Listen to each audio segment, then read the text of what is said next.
Hi, everybody. I'm Steve Robinson, and I'm the ECMO coordinator at the University of Michigan. And so, before I start, I'd like to thank Dr. Raghavendran for inviting me to join this group to come out here to India to talk about ECMO with you guys. And well, Dr. Raghavendran's right. ECMO's not everything. In my world, it's everything. So I absolutely love this stuff. And so today, obviously, what I'm going to be discussing is the basics of ECMO circuitry and VV ECMO physiology. And I absolutely love this cartoon.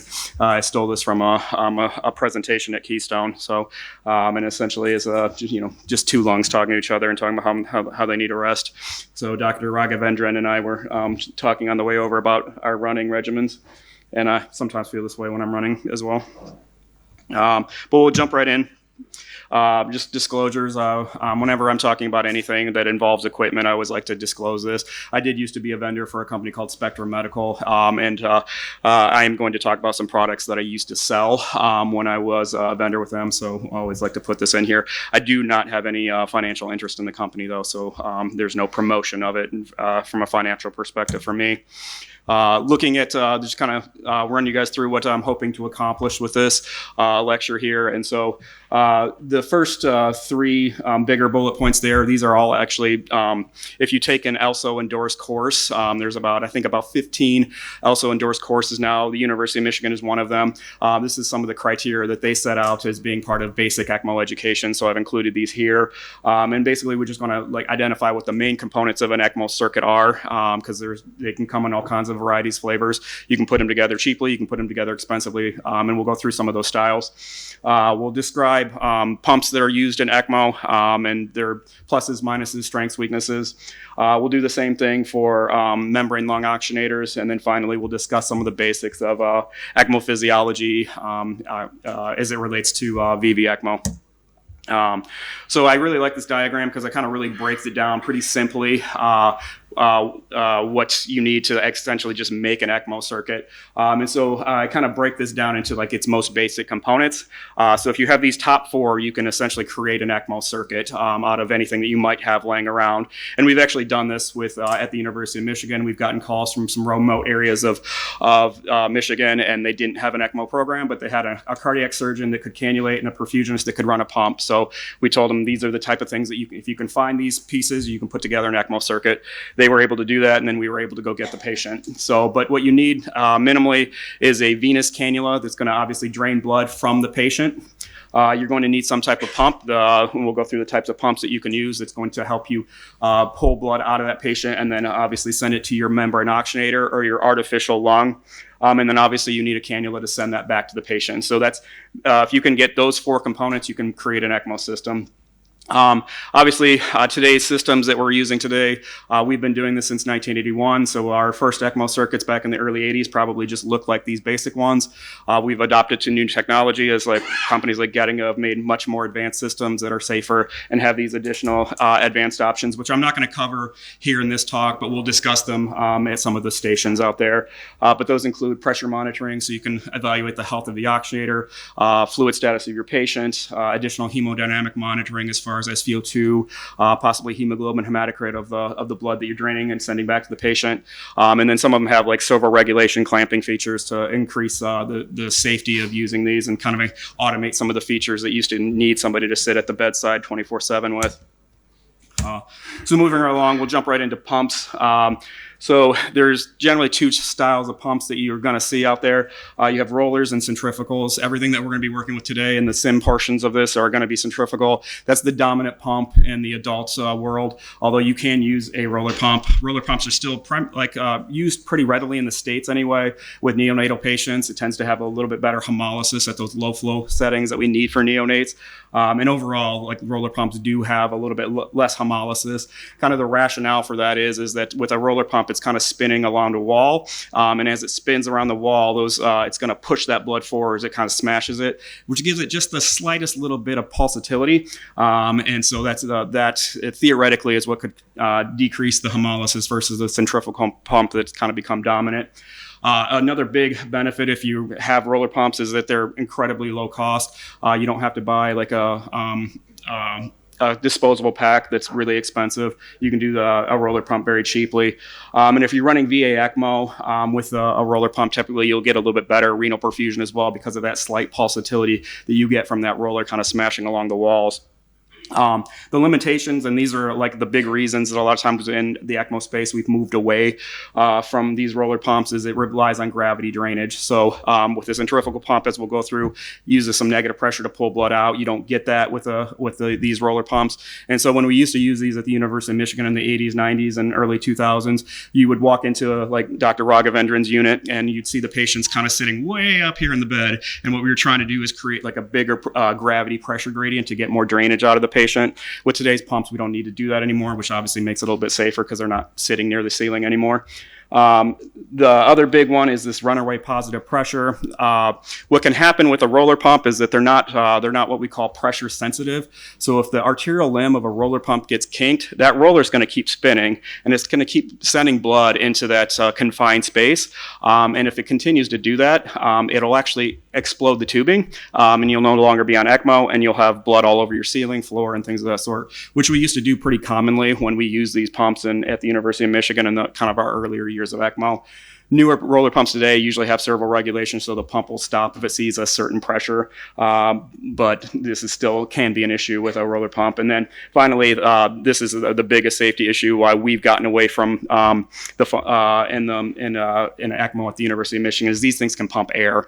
And when you're running a VV ECMO patient for anywhere from 1 to 3 months in an ICU, and they have central lines, you're going to get some air into your ECMO system. And if you're using a roller pump, that air is going to get pumped to your patient. Not terribly problematic in VV ECMO, but very problematic in VA ECMO, obviously.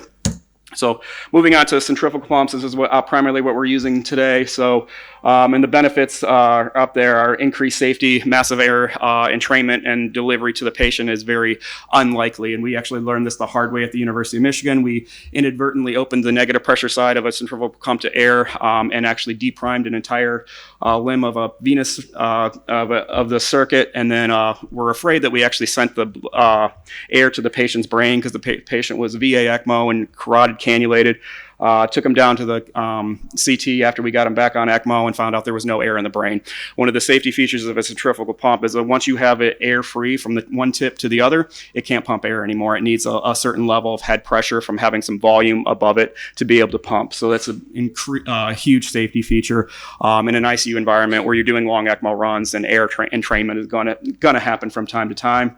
Obviously, we already mentioned the negative pull that a centrifugal pump creates. So that negative pull allows you to increase the amount of drainage that you can get from a specific size cannula, therefore increasing the overall support that you can give your patients. And then these are not afterload sensitive anymore. So if an arterial limb on an ECMO circuit gets kinked on a centrifugal pump, what will happen is the flow will just decrease until you relieve that pressure. Once you relieve that pressure, the flow goes back to its previous setting. Downsides of these tend to have higher hemolysis. The hemolysis is largely created by having recirculation through the pump head itself. So these pumps don't have perfect circulation through them. So a blood cell can come in, get spun around in that pump a few times, and then get shot back out. So that recirculation through the pump is what causes a little bit more hemolysis. Obviously, with that roller pump, when it's spinning around and pushing against the walls of the roller, that creates a kind of a closed system. So blood can't swish back and forth like it can through a centrifugal. So that's primarily where these higher hemolysis comes from. GI bleeds are a little bit more common with centrifugal pumps. You get poorer renal perfusion. The renal system in general just does not seem to like continuous centrifugal flow all that well. You can offset it with higher flow. Obviously, that's in VA ECMO where you're providing, cardiac output support. And then I also include negative pressure and the limitation based on the fact that anytime that you have negative pressure, you have air entrainment risk. Obviously, you can't pump that to the patient, but if you entrain air on a centrifugal pump, it's going to shut the pump down and you will no longer be on ECMO on a patient that needed ECMO. So you'll have to get that up and running rather quickly. So how do they work? The way they work is essentially you're going to have an impeller that's spinning around at high RPMs. The pumps that we're going to be working with today, I believe all can spin at up to 5,500 RPMs per minute. as it's spinning, the top side of that is creating a negative pressure pull, like a vacuum from the vein that you were draining from. The outlet side creates a positive pressure and pushes that through the oxygenator, past the oxygenator, and then eventually onto the wherever you're returning to. Obviously, if you're returning to an artery, you're doing VA ECMO. If you're returning to a vein, you're obviously doing VV ECMO. As far as the types of pumps, centrifugal pumps that are dominant, at least in the U.S. market, I'm not sure what's dominant here in the Indian market, but we have two kinds. There's this full magnetic levitation for a device called Centramag, and this is probably the most robust centrifugal pump on the market, at least in North America. The reason it's the most robust is it uses magnetic levitation. So that impeller will then, like, it uses opposing magnetic forces, and then impeller will then float and within the pump head itself, and it'll spin around and it'll be contactless. By making it contactless like that, there's no touching parts. It doesn't generate heat because if you generate less heat, you generate less hemolysis. So this is why this pump is probably the highest quality pump. Downside to that is if you're running on full magnetic levitation, you don't have a hand crank backup because there's no ball bearing to hand crank on. So whenever you have these systems, you have to have redundant consoles motors for emergency situations, which takes a fairly moderately expensive system to a very expensive system. The Rotoflow, CardioHelp, this is what we'll be working with today. These all like have that rotor, like that rotor, the impeller spinning on a ball bearing. Obviously, that ball bearing and that impeller are touching. That's going to create some heat. These will have a little bit of additional hemolysis because of that heat. But because there is a ball bearing in there, you can hand crank these in emergencies where your console fails on you. Any questions on pumps or anything so far? Go ahead. What I understand is rotor pumps are not bad. They have some disadvantages. So if you do it for a short term, like for a brain dead patient, let's say, they might not be a bad option. They're very cheap. What type of pump did you say? The roller, yeah, absolutely, yeah. And I'm assuming you're talking about regional normal thermic regional perfusion. Yes. Yeah, if I was doing normal thermic regional perfusion, I would totally use a roller pump. So I think roller pumps work pretty well with the reservoir that you're going to need to do it, and I like the idea of like doing it cheaply and having it small. So. We're always looking for cheaper alternatives. Absolutely. Considering how expensive. How come we don't use too much of the magnetic levitation pump? Great question. Because one, we because of our rounding model, we like the safety features that the CardioHelp has of having the pressure regulation and some of the things of that nature. And then two, with the volume that we're doing, the full magnetic levitation is it's actually a VAD system that we have to add a lot of components to turn into an ECMO system. So it takes a significant amount of time to put together and actually, and if you're in a resource driven environment like we are sometimes, we just prefer to take a CardioHelp out of the box and prime it and set it right on there. So. And what's the cost difference? Great question. So for us, obviously this is North American pricing. I can put together a Centramag pump, ECMO circuit, oxygenator, for about $9,000 for a CardioHelp, the all-in-one kit that we'll get to a little bit in a few of the slides, that we pay just under $12,000. And that's probably, those prices are about the most competitive prices you can get in North America for these products for two reasons. One, not to sound haughty or anything, but like every company that we work with wants to say that their product's at the University of Michigan. And two, we do enough volume that we get the volume discounts. So. How these pumps are different from the pumps which a normal dialysis machine or a CRRT machine uses? How these pumps are different? The centrifugal versus the rollers? Yeah.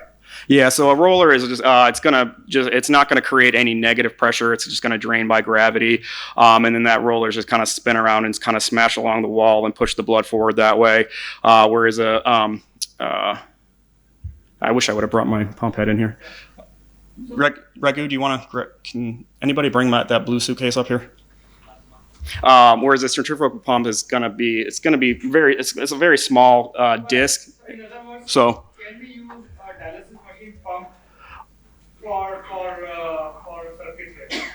I don't think most of the dialysis pumps that I've seen, I don't think are going to be full enough to generate the type of flow that you're looking for. But theoretically, if you wanted to do some type of flow ECMO, you could probably get away with it. Yeah.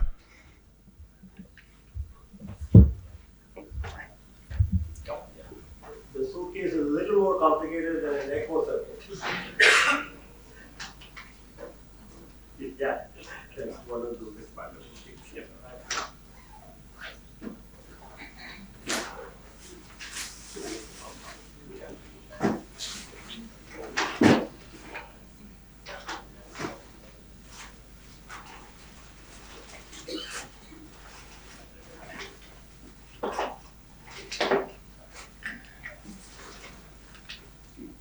So that one there with the blue on it is the Rotoflow version. And then you'll notice that it has like a little dot in the middle, and that's that ball bearing that I was talking about.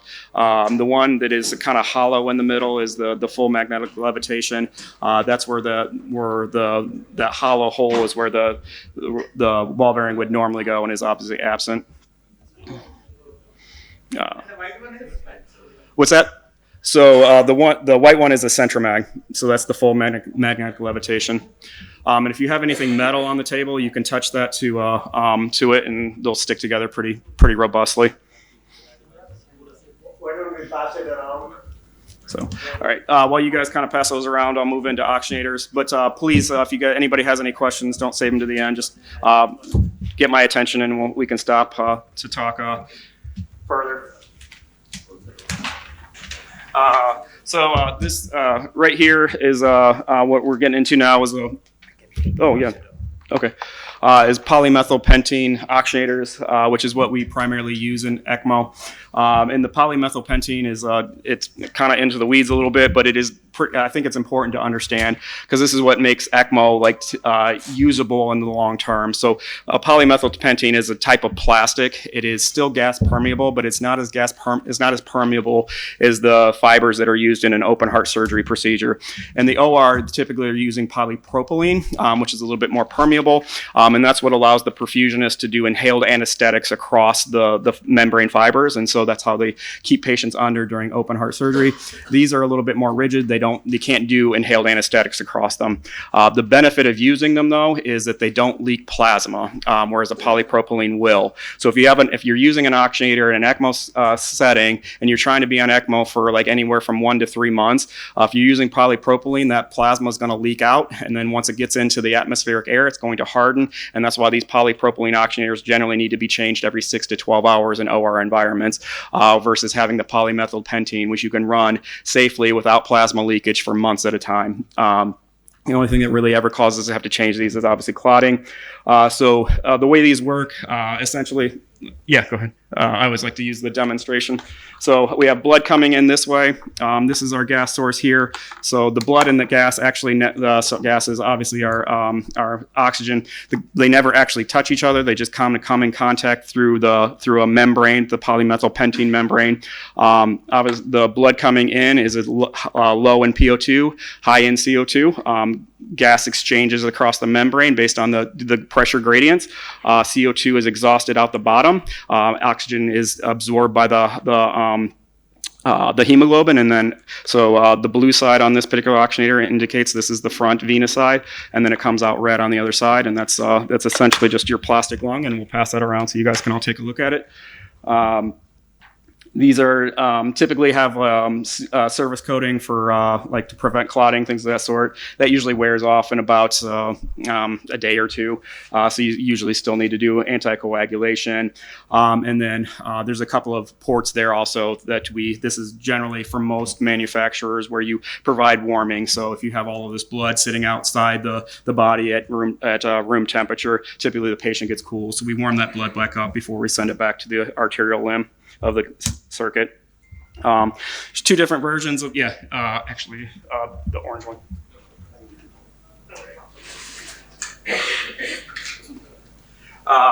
So there's two primary on the U.S. market. We have two different versions of oxygenators. We have short path polymethylpentenes and long path polymethylpentenes. The short path on the left is what our team generally prefers to work with, and it's what you guys are holding out there right now. And so the way that works is blood kind of flows in there on that inlet side, and then it'll kind of passively diffuse across all the fibers based on just the pressure that the pump is generating.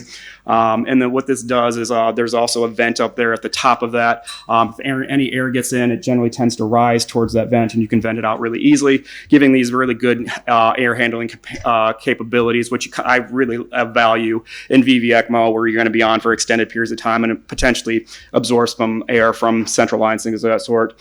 They have low pressure drop because they're using passive flow, but they are a little bit more prone to clotting because they, especially this version of it here, that's kind of a square. Anybody that's ever worked with this can tell you exactly where it's going to clot off first, which is in these corners, because the flow tends to be slow here and fast at the inlet side. So that's the short path. Those are largely dominant. Long path is what I have here. These use go ahead. I don't need it. Go ahead and send it around if you want. These use a pressurized pathway, so the blood actually comes up the middle, gets warmed first, and then it umbrellas over the fibers downward. And so since it uses a positive pressure to push upward first, what that does is it does two things. Any air that gets in from the venous side, because it's being pushed upward with pressure, tends to make it over to the arterial sides. So it's much easier to send air to your patient with this type of oxygenator. The second is using that pressurized pathway creates a lot of pressure drop. So the pressure drop on that Nautilus, the big one that we sent around first, is about, I think, 10 per liter of flow or so. It's about 25 for the long path oxys.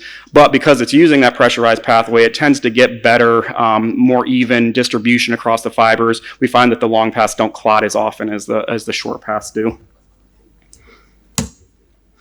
And then we'll see both of these versions as well. So I kind of included this. When running an ECMO program, and Dr. Regu and I already kind of discussed this, you have your all-in-one system, which is going to be bit more expensive, but it's a lot easier to work with. You just pull it out of the box and it's pretty much, you prime it and it's pretty much ready to go. You don't have to piece anything together.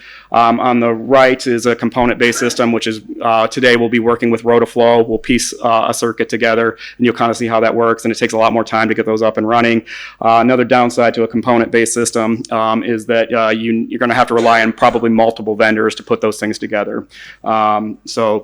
Additional benefit to all-in-one is standardization, complexity on the other side with a component-based system. Moving on, we'll jump into physiology. So, oh yeah, go ahead. I'm sorry. All-in-one system is proprietary in the sense that for that machine you have to have from that manufacturer. Yep, absolutely. All they have been one manufacturer. Yes. But for the other, we can use any oxygenator, although the pump still has to be of that manufacturer. Exactly, yeah. So I've actually had this fight with a vendor. If you're using an all-in-one system, like, you don't have a lot of leverage with your vendor, because if you don't want to pay the price for the disposable, we'll say, well, congratulations, you just bought a $100,000 paperweight, because you can't run anything without buying our disposable. Whereas if you go with that component-based system, you can move on to different vendors and whatnot. So you'll be fixed in on your pump, but everything else is negotiable, which gives you a little bit of leverage with your vendors. Okay, ECMO physiology. So this is obviously primarily a VV talk, but I think it's important Just to... one more Oh, question. yeah, please. Oxygenator, obviously we cannot reuse, that we have to throw away after. But can the pump be cleaned and reused, sterilized? Can it or should it? I mean, till the ball bearing lasts, it Yeah. can keep going on. So I work in our ECMO research lab that Dr. Bartlett started. I volunteer down there, and we'll reuse pumps all the time, and so we'll re-sterilize them and reuse them. So can you use? Yeah, you can. Are we allowed to via regulation? No, we're not. So we don't. But those regulations may not be valid in India. Yeah. We use a lot of things. Sometimes in my residency, when I was in India, we used to reuse Foley catheters and nasogastric tubes. Yeah. Right? Not anymore?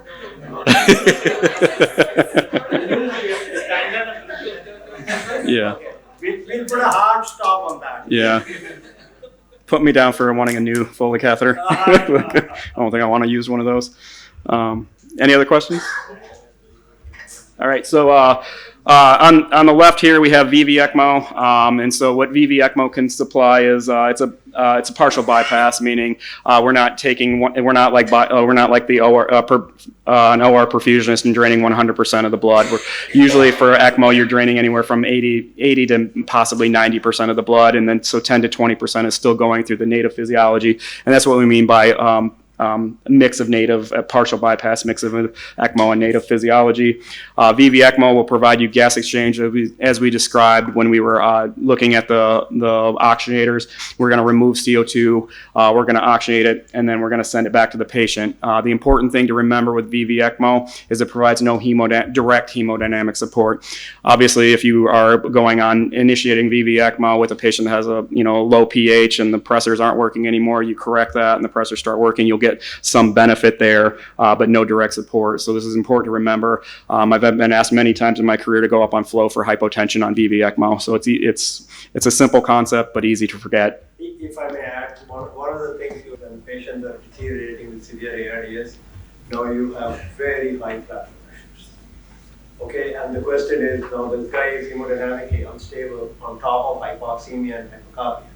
So the question is, okay, I am thinking ECMO, should I directly go to VA? The general idea is not to go to VA ECMO, because as soon as you go on VA ECMO, VV ECMO, you reduce the endothoracic pressure and your hemodynamics will significantly improve. So there is a general tendency is, oh my God, I need cardiac support too, he's hemodynamically stable, but once you are able to get all the P-flats down, all the pressures down, your venous return will improve and your hemodynamics will improve. So even if you have to support them for a short period of time on vasopressors, but that's not an indication to consider a transition from VV ECMO to a VVA ECMO or others. What if there is associated septic shock? Very little data. We'll talk more about it. Meaning, how do you support in a supraphysiological environment where your cardiac output is already high, but it's not enough for tissue perfusion? Is there any advantage? The answer is no. Go ahead. Yeah, and I would agree with that. The only ways that I've ever seen to actually address what you just said is sometimes it'll work in our pediatric environment where we're more willing to cannulate a carotid artery, and in that way you're allowing the cardiac output, that hyperdynamic, to work with the oxygen. That'll work a little bit. Obviously, you don't want to do that in adults. The only other option is direct cannulation to the heart, so which is obviously a very extreme step. VA ECMO. Just as a contrasting, also in the same sense here, this is going to be a mixed physiology of the patient physiology and the ECMO physiology, which can be a little complex because now we're providing cardiac output, as we'll talk about. It provides a medium of gas exchange, so we're still going to remove CO2. We're still going to add oxygen, and then we're going to deliver that to an artery. And that artery is going to, by delivering it, we're now bypassing both the lungs and the heart and providing direct cardiac output to the patient. So the reason that this distinction is important is it's going to be very important in your emergency procedures. If you're running VV ECMO and your patient goes into a non-perfusing rhythm, you're going to need to do all of your normal, we call it ACLS in the States. Do you guys call that here? Same. Okay, yeah. So we're going to still do ACLS with VV ECMO. VA ECMO, you want to treat it. It's going to consume a lot of oxygen, but it's not an emergency anymore because you're bypass, you don't care about the dysrhythmias all that much because you're bypassing the heart. So important to remember, because I've seen this mistake made both ways, where people aren't doing compressions when they should be on VV ECMO, and then people that are doing compressions on VA ECMO. One of my coworkers named Tessa actually had to go into a cath lab and shout at the cardiologist to stop doing compression because their heart was being bypassed. So. Once again, these are simple concepts, but easy to forget in an emergency situation. All right, so we're getting into a little bit of ECMO terminology here, so making sure that we're all speaking kind of the same language and understanding the concepts here. So when it comes to ECMO, what I, as an ECMO specialist, have direct control over is my what we call my sweep and my flow. And so we'll go through what sweep is here really quick. So what sweep is just the rate of oxygen that I'm flowing into that plastic lung, that membrane oxygenator.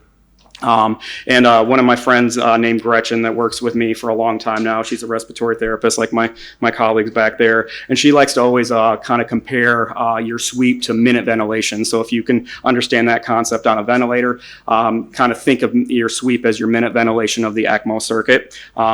I don't know what any of that means because I'm not a respiratory therapist, but it seems to make sense to people that know how to run ventilators. If I can interrupt, Yeah. if you look at it, when you see the console, when you see the whole thing, it's actually oxygen. But that's not what we are using the sweep for.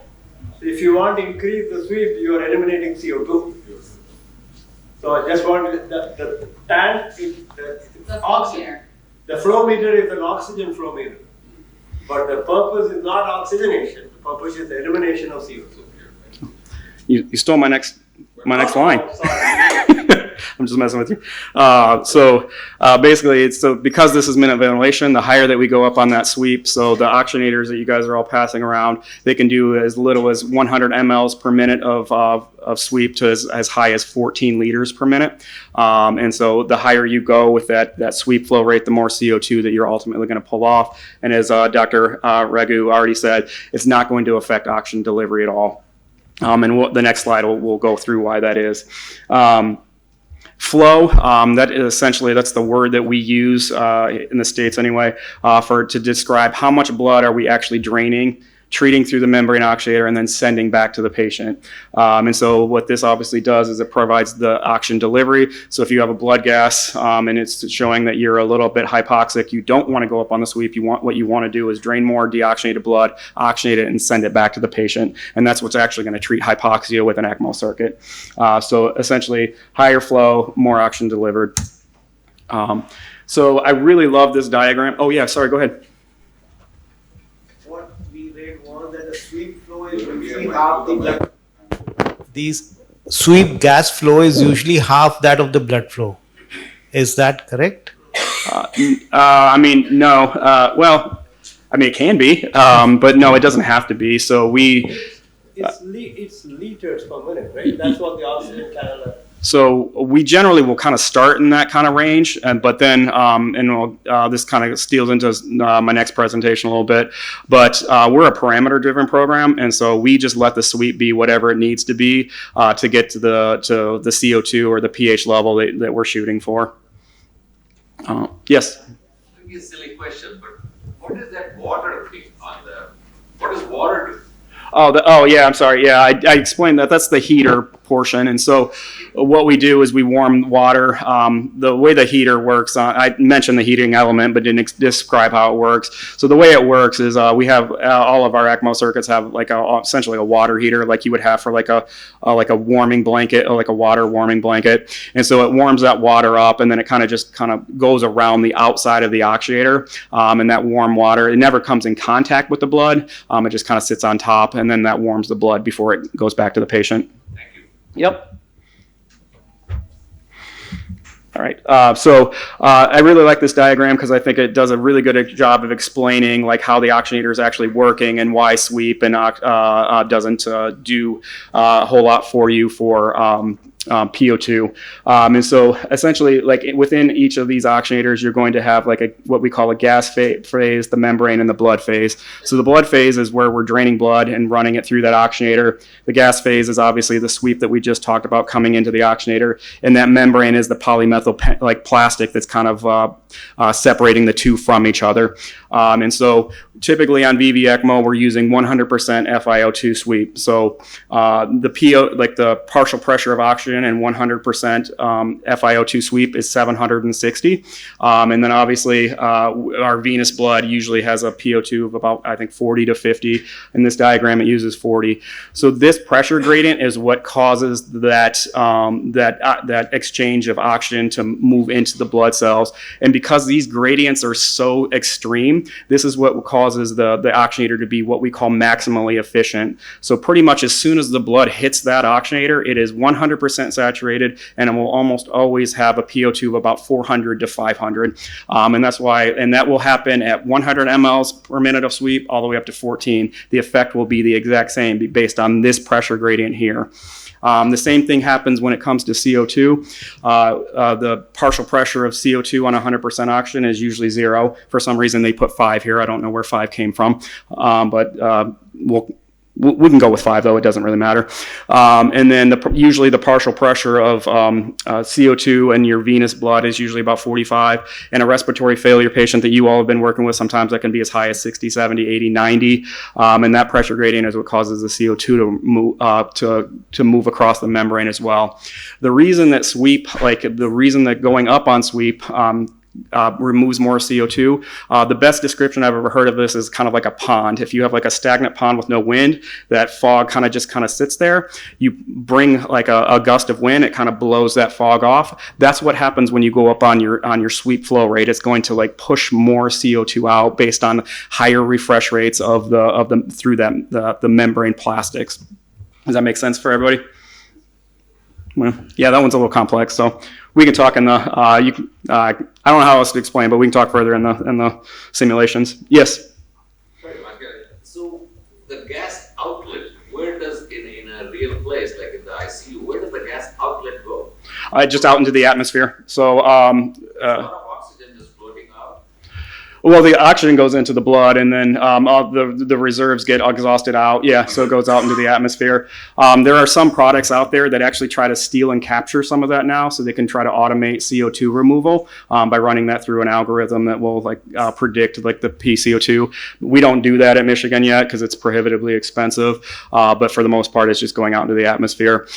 There were some conversations during COVID as to whether or not that would actually be dangerous for healthcare workers like you and I to have all of this CO2 being breathed into the environment.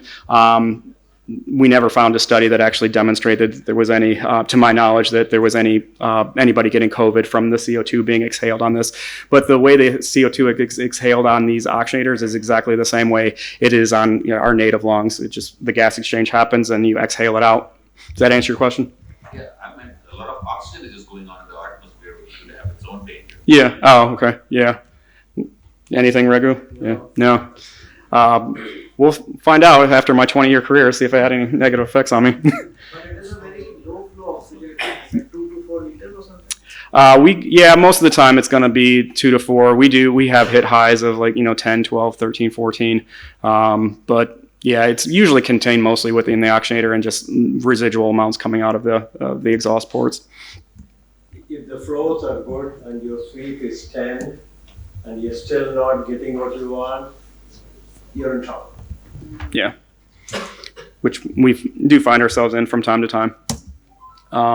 And so this slide actually kind of goes through exactly what we just talked about. So I'll be kind of brief here. But on the left, we're looking at like carbon dioxide transfer in these oxygenators. And you have the blue, orange, and I think greenish or darkish, black. I don't know what color that is. But the light blue is the 0.5, so a half of sweep per liter of flow. So if you're flowing at 4 liters, that's going to be 2 liters of sweep. 1-to-1 ratio, obviously you remove more CO2 at a 1-to-1 ratio versus a half to 1. And then obviously 2-to-1, you remove even more sweep from there. The vast majority of the makers of these oxygenators will tell you not to go above 2-to-1 sweep because of just overpressurizing the polymethyl pentene fibers. I'll tell you, we do it all the time and I've never had that problem. So, but I wouldn't go much above 3-to-1.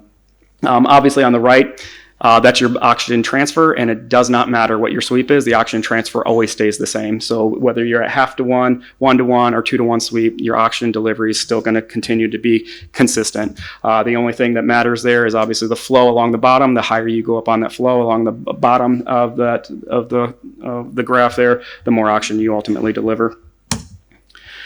All right, so we talked about how sweep works. We talked about how flow works. What also matters as far as supporting the patient is what is the oxygen content of the blood that you are sending back to the patient. We usually consider the oxygen content equation. So this should look familiar to I think most people here. It's something we discuss a lot. So the oxygen content is determined by what is the saturation of what percentage of hemoglobin actually have oxygen connected to them. The maximum 1.36 comes from the amount of O2 that can be bound to each particular hemoglobin, and then PO2 times the 0.003, which is essentially zero. So PO2 doesn't really matter all that much when it comes to oxygen delivery. And so we've gone through all the components there. And then ultimately your oxygen delivery is going to be what your oxygen content is times your ECMO flow. And so the big modifiable factor here is obviously hemoglobin. So if you are a follower of Dr. Bartlett, Dr. Bartlett spent the last year and a half telling everybody to drive up hemoglobin so in order to get more oxygen content. I know that's kind of fallen out of favor, and like I tend to like be a little bit squeamish about giving a lot of blood. But what I would say is if you are at maximum flow and you're still not supporting your patient and your hemoglobin's 8, yeah, drive that up and see if you can get more oxygen to deliver to your patient. But I wouldn't chase a high hemoglobin just to have a high hemoglobin though. Ross, you look like you had a question? No. Oh, okay. All right. I'm just saving my. Oh, okay. All right. And this graph here kind of illustrates visually what we just talked about. So you can see the oxygen content and ultimately the PO2 saturation at different hemoglobin levels. So obviously if you have a hemoglobin of 7.5, you have lower oxygen content. 10, it improves a little bit. And at 15, which is what Dr. Bartlett would preach of 10, 12 to 15, you're going to get the highest O2 content and obviously the highest delivery of oxygen to the organs. What hemoglobin concentration are we happy with? Minimum. Yeah, the way that I usually think about this is whatever hemoglobin level gets me a lactate that I can live with, and so that's generally where I drive. That's where how I think about it is if I've been on ECMO, VV ECMO for a while, and I might be satting 82%, but if my lactate is stable and low, then I don't transfuse blood. By stable you mean less than 2? Yeah, I have 1.5 to like I usually leave that to Raghu to tell me what he has discomfort with. And what I usually take away from that is like, if my lactate's not rising, I don't have anaerobic respiration, and I don't need to expose this patient to blood because I don't like to expose patients to blood if I don't have to, because these are all respiratory failure patients. And usually when we're going on ECMO, the goal is to do ECMO bridge to recovery. But the reality is not every single patient's going to recover. And if I've loaded them up with a bunch of blood cells, I may have caused a bunch of antibodies that are going to make it harder to transplant them if I can't recover them. 6.5 in this scenario, stable lactate, hemoglobin 6.5. We would By any critical care Yeah. standard, that's an indication for transfusion. yeah. Generally where I find Maintaining oxygen at 80%. Doesn't matter. Deepak, for any critical care, regardless of ECMO, the gold standards are still 7, right? But then you're not bothered about the blood transfusion. See, it's not a bother issue, we talk more. Because in middle surgery, the standard is 7. If So you have there is- hemoglobin 7 There is or a less, new TBI 7. paper which says 8 should be the threshold. Okay? But for everything else, typically our threshold is 7. When Dr. Bartlett was very active, he would insist on 13. And it was really hard arguing with Bob Bartlett. When I started it, right? And gradually, as he faded away from the clinical picture, we said, let's keep it 10. And then some of the studies, if you, and Ross is going to talk a little bit, are you touching on that subject? Hemoglobin part? A little bit. Yeah. So some of the studies too, they had transfusion thresholds of 8. So My question here is, just look at the hemoglobin without measuring it has no value. Because it may be hemodiluted, so if the blood is diluted, the hemoglobin is going to be spuriously low. If the hematocrit is 20, okay. normally it should be around 40. So if half You mean, that- so but most times hemoglobin follows, right? especially in all these ECMO and all these cases. No, it typically follows. Sometimes we worry about Just for priming, we are giving 700 ml. priming. Yeah. Inject fluid. Yeah. So we are already diluting the blood. And Oh. hemoglobin falls by a couple of. So typically what we will do is if we are ready to cannulate, we will ask them to give a couple of units of blood. And why? For that reason, we don't want hypotension, part of the blood is lying in the circuit, lying outside. And so we always prime them with a couple of units of blood. And under the hemoglobin, but by and large, in most critical illness, the hemoglobin starts coming down, and most of them are in the range of 7 to 8. So at a 7 to 8, you want to. I may give a unit of blood before if I'm putting an ECMO. If I'm not putting an ECMO, our gold standard is 21 hematocrit, 7 hemoglobin. We won't trust. So one question. Does more hemoglobin means more chance of clot formation? No data on that. But high hematocrit, hematocrit 40, 50. Yeah, that's different, like polycythemia rubra, right? That's RBC stasis syndrome, so that's different, right? On that aspect, another thing, like if it's a smoker, the hematocrit Yeah. is expected to be high. Slightly higher, but we are not, but that has little relevance on, once they are critically ill, then we have to go by what the critical ill status. That's data. Okay. All right. Moving on. So we've talked about the oxygen content, oxygen delivery. Obviously, the other side of the equation is oxygen consumption. So these are the things that can kind of increase your oxygen consumption and complicate your support of the patient. So increased BMR, which typically happens in ARDS, is usually an infectious process that brought that ARDS on. And you'll sometimes find that these patients are hyper-consuming oxygen. That was particularly true in with COVID patients. When we interacted with COVID patients, we found that like even 5.5, sometimes 6 liters of flow just wasn't delivering quite enough oxygen with these patients. And that's when people started to get into like really complex ways of trying to deliver more ECMO flow through multiple ECMO circuits, things of that nature. Obviously, activity. If you're, in my opinion, like you should be mobilizing these patients. Anytime that you do that, you're going to increase the activity or increase the oxygen consumption. So you'll need to have some wiggle room if you want to ambulate patients to like be able to deliver more support to help them get through that. Anxiety. Some I find like that with patients that are awake on ECMO, which is the state that I would like to find them in. Some tolerate it very, very well. Others are riddled with anxiety by having essentially a lifeline to like and their neck. And so if you have a particularly anxious patient, that anxiety gets fed through oxygen consumption. Then obviously if they're septic, febrile, that'll consume oxygen as well.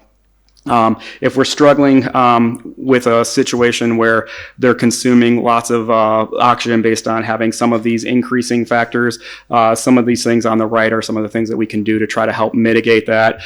So sometimes early on in a run, if they're really consuming a lot of oxygen and we're not being able to keep up even with ECMO with their delivery, sometimes we can sedate them. And if that's not enough, sometimes we have gone to cooling them, which will decrease some of the oxygen consumption as well. Most of the time, what you'll find on VV ECMO is you're usually able to deliver enough oxygen, and maybe you have a little bit of lung capacity as well that can contribute. And you don't generally have to do these decreasing strategies all that often. I also want to get into a little bit further into the dual physiology, which we kind of talked about a little bit. But this is kind of how the dual physiology works. Is obviously we're going to drain from usually if you're doing a 2-site like we have set up here, we're going to drain the IVC. That's going to go through our ECMO circuit, our oxygenator, and then get mixed in up top with the IJ, and that's going to mix with the native physiology and create that kind of that mixed blood, so to speak. We at the University of Michigan, we usually refer to this as hot water, cold water. Hot water being essentially our ECMO flow, which is going to be high PO2, high saturation is our hot water. The cold water is what's going through the native physiology, going through the lungs and not getting oxygenated, and that's going to give you kind of that. That's where a lot of times you're going to end up with those sats of 80, 85 on ECMO, and it's usually the best you can do because you're not full bypasses. We kind of say down there at the bottom, and this is a good visualization of that. So we have blue blood coming out, going into our system, turning hot red, and then mixing with the blue of the native physiology, and then kind of turning that into like that kind of purple color. This kind of is a colored visualization of what I just described there, and I really like this this graphic to explain the concept to people because you won't on more than one occasion I've been asked like why we're on bypass, how are we only satting 85%? This is a good way to represent that. References, and then any questions? Very nice. Thank you. So we will talk a little bit more when we do the cannula stations? Can you The explain that? advantages. Yes. Can you explain that, the figure, This one? Yeah. So what we have here is this is obviously from the way that draw This this. cannula is the internal jugular vein. What's that? Internal jugular. Yeah. There's a jugular cannula. Yep. And it's a double lumen, so there are two lumens in it. So it's draining also, it's pushing also, right? Yeah, Yes. so we'll talk more in the cannula, when we discuss cannula, the So that's section. fine, it is saying that, so it is placed the exit, the arterial exit is near the right heart. And the venous exit, venous ingress is more down towards the, near the IVC, right? Yeah. So Deepak, what the whole idea behind a dual lumen cannula is, right? So for ECMO efficiency, what you want to take your most deoxygenated blood available. Where do you get the most deoxygenated blood in the body? No? I Pulmonary artery. Pulmonary artery is where you get, but you can't, we can't, so that's why Steve has this always quote when we call it a mixed venous oxygen, that's actually not an accurate statement. Your real mixed venous oxygen is what we get when we put a small cap catheter and the blood has the effect of the pulmonary artery. So this is the blood best we can do. So what the dual lumen cannulas are doing, they are draining superior vena cava and inferior vena cava. But the oxygenated blood through the oxygen is right across the radiator, right there. So you see that now you have a single lumen, double lumen only through the neck. And we will show you the cannulas and we can explain how this things work. So essentially, we're draining this blue blood here, but we don't capture all of it, so there's still some blue blood sitting here. It drains through here, we oxygenate it, turns bright red, and then we reinfuse it back into the RV, but we didn't capture everything. This bright red blood is mixing with this dark blue blood and creating this kind of mediocre purple blood, so to speak, that saturation of 85%. Because this is the visualization of what mixed physiology looks like. Let me go to previous image. Fetch the RBOT such that there is no recirculation. We'll talk more about research. Yeah, so kind of the same kind of situation here. It's a different representation of it. But this is, so we're draining the blue blood here. And it's over here as well. It goes into our oxygenator, comes out bright red. Some of this bright red gets mixed with the blue that we didn't that we didn't suck up into the ECMO circuit because we're on 8% bypass, turns purple. And then this is a demonstration that some of this gets resucked back up into the ECMO circuit, which is called recirculation, which I have in the next presentation as well, which contributes to some of that purple blood as well. And then when we talk about cannulation, we'll explain the whole idea of where you want your cannulas to be. So here it is, so he's describing a bicable, if you want to call it. So one is in the superior vena cava, one is in the inferior vena cava. One is inserted through the groin all the way up to the hepatic vein, and that's where you want it. The upper cannula is literally lying at the junction of the superior vena cava right here. Please confirm that chest axis. Many of our ICUs are not fluoro is a challenge. Yeah. What would be the negative pressure that would be at the end of the catheter? I mean, jugular catheter, if we are connected to a centrimac. What will be the negative pressure? So I'll go through this and I'll give you the quick answer right now, and then I have this as planned as part of the simulations out there. But what determines your negative pressure is going to be a mix of things. It's going to be the size of the venous cannula. The bigger the cannula, the less negative pressure that you have to apply. Fluid status and positioning of the cannula within the vessel, and how big is the vessel. And lung compliance also has a potential to affect. So yesterday we were told that in ARDS slight acidosis 7.2, 7.3 is recommended because of the oxygen dissociation curve. So here also in ECMO we want the same thing? I don't mind, I think that's a lot of a clinician preference thing. I don't mind it, but I'll let What will we do for the EOD study? In ECMO when we see 7.2, when we start treating it. Yeah, typically you have more control of the pH with ECMO than you would with a respiratory failure patient. So we try to go for 7.3 to 7.4. Yeah, so it's more normal, and we go by what they did in the various large trials. But as Ross says, pump up the sweep, PCO2 will disappear. The one caveat I would say to that is to go like what I teach our team is to go slow when it comes to like the initiation process. There's been some studies out there that link to like rapid correction of hypercapnia and acidosis is linked to neurological injury. Exactly. And so like generally in that first 24-hour period, I would recommend tolerating permissive hypercapnia. And then outside that 24-hour period, then start to like move towards normalization of your pH and your CO2 levels. And that's why we don't correct rapid correction of CSF acidosis, like that causes the paroxysmal neurologic injury. Yes, Steve. I just have one small. Since we are actually cannulating at both sides, like it's hardly any difference between the inlet and the outlet basically to put it and if the heart is actually pumping, what it causes sort of a turbulence around the at both sides. Yeah, And absolutely. doesn't that lead to more higher chances of blood clots? Is that the same what we call chattering? No, chattering is so what you're kind of describing a little bit is something I'll get into in the next talk. It's called recirculation. Recirculation, that's different.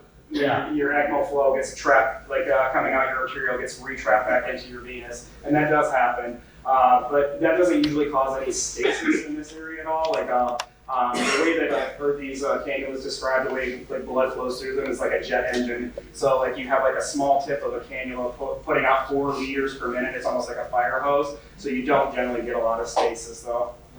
And there are many formulas we talk about. How do you calculate the percentage of recirculation? My doubt is regarding the native physiology of the heart. Like the heart is actually pumping out in that same place. Like the heart itself generates pressure. And we are putting 4 liters per minute into that same. Yes, exactly. Well, 4 liters from the ECMO and 5 liters from the heart. What's that cause yeah. sort of a Yeah, it's usually probably more like 4 liters ECMO, 1 liter heart if you're not too terribly hyperdynamic. But like the thing to keep in mind though is like this is volume neutral though. Whatever we drain from here, we return to here. So there isn't like the and then we allow the It's heart. not 9 meters. Right, this is draining there, but right heart overload is a big problem. Yep, that's why ECMO is not the first strategy for ARDS. But Deepak, I think we should leave some of the questions for the other session. No, right hand overload is there. What we read is that BP ECMO actually improve the right heart function. Depends on what it is done to the lung. Yes, it can, but it can overload the right heart. If your flow, sometimes what happens, we have really big people, and we place the multi-stage cannula, it goes all the way up to the hepatic veins. If you constantly put 5 liters with high RPM, you are loading the right heart. Yeah, overall, with oxygenation, vasoconstriction will go down, pulmonary vasodilatation, you are offloading the right heart. But from flow perspective, you can overload the right heart. But it's flow neutral. It's not totally neutral. Meaning, yeah, you're taking blood here and you're putting it there, but you're still going into the right heart with extra volumes, right? We break for at least breakfast.